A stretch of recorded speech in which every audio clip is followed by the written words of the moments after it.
मीरपुर नाम के शहर में तेजस अपनी पत्नी नीरू के साथ रहता था। पति पत्नी दोनों ही नौकरी करते थे।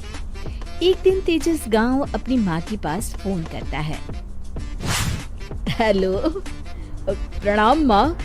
जीते रहो माँ, तुम दादी बनने वाली हो। अरे वाह, ठीक है बेटा, मैं कल ही आती हूँ। जब माँ जी शहर पहुंची तो बेटे बहू ने बहुत अच्छे से स्वागत किया। लीजिए माँ जी, चाय। अरे गर्मा गर्म पकोड़े ले आओ माँ के लिए। नीरू रसोई में गई और 2 मिनट में ही पकोड़े ले आई। जी ये लीजिए।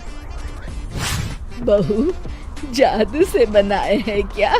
अभी तो रसोई में गई थी। यम्मी। माँ जी, शीला रसोई में पकोड़े तल रही है, मैं बस लेकर आई। हे भगवान, मेरा धर्म भ्रष्ट कर दिया तूने। अब तो गंगा जल से शुद्धिकरण करना होगा। दूसरे दिन, माँ जी मैंने नाश्ता बना दिया है, ऑफिस जा रही हूँ। पर अभी तो घर का सारा काम पड़ा है। शीला आती ही होगी, झाड़ू पोछा बर्तन कपड़े वो सब कर लेगी। हमारे जमाने में घर का सारा काम हम ही करते थे। जी माँ जी, आप बहुत होशियार हैं, मैं घर ऑफिस दोनों नहीं संभाल पाती। तो जरूरत क्या है घर से बाहर जाकर चाकरी करने की? वैसे भी घर का काम खुद करने से घर में बरकत आती है, समझी? पर माँ जी। पर वर कुछ नहीं, इस महीने की पगार मिले फिर ऑफिस बंद। हाँ।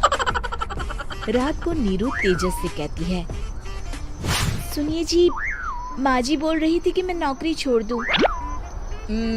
वैसे ठीक ही तो है, अभी तुम्हें आराम की जरूरत है। फिर भी आराम कहाँ, शीला को छुड़ाने के लिए बोल रही थी। तो अब 24 घंटे में इतना काम तो कर ही सकती हो। पर जॉब पसंद है मुझे, घर पर मन नहीं लगेगा। अगले दिन जब दोनों ऑफिस के लिए निकल रहे थे, मेरी तो कोई कीमत ही नहीं है इस घर में। माँ जी, आजकल महंगाई बहुत है, रहन सहन भी बदल गया है, दोनों नौकरी करते हैं तभी ठीक रहता है।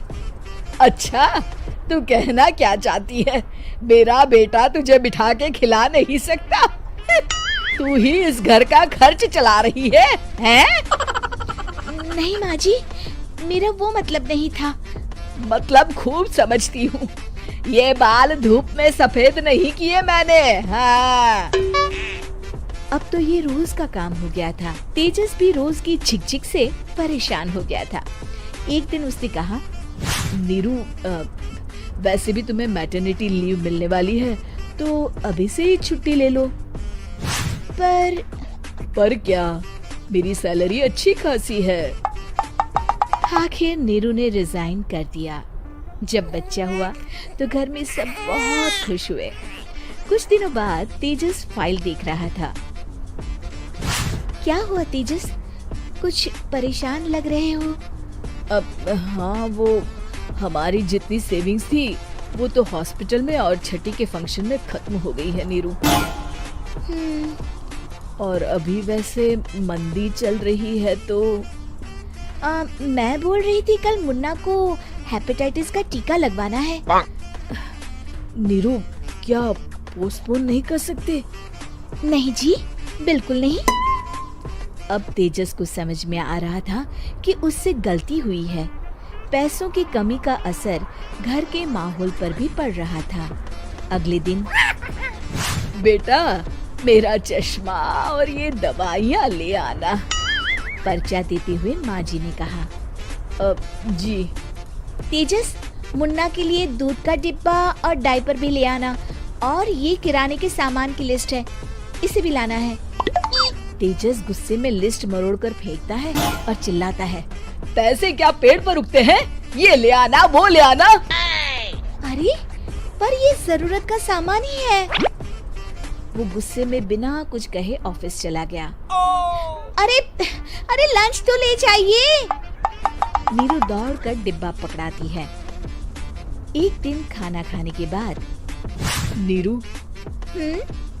अब तो मुन्ना कुछ बड़ा हो गया, तो अब तुम वापस ज्वाइन कर लो ना जॉब। पर इस रिसेशन में जॉब मिलना बहुत मुश्किल है। ट्राई तो करो। फिर मुन्ना? माँ जी है ना, और एक फुल टाइम मेड भी लगा लेंगे। पर माँ जी, उन्हें तो पसंद नहीं। तभी माँ जी वहाँ आ जाती है और प्यार से नीरू के सर पर हाथ फेरते हुए बोलती है, अब मेरी समझ में आ गया बहू, पहले के और अब के समय में अंतर है। तुम काम शुरू करो, मुन्ना की जिम्मेदारी मेरी। मेरी प्यारी माँ जी। ये कहकर नीरू उनके गले लग गई। शिक्षा, परिवर्तन संसार का नियम है, हमें भी समय के साथ चलना चाहिए। उम्मीद है कि आपको हमारी ये कहानी पसंद आई होगी। कृपया हमारे चैनल को सब्सक्राइब करें और सभी अपडेट्स के लिए बेल आइकन जरूर क्लिक करें। और हाँ, वीडियो लाइक और शेयर करना मत भूलिएगा। Bye bye.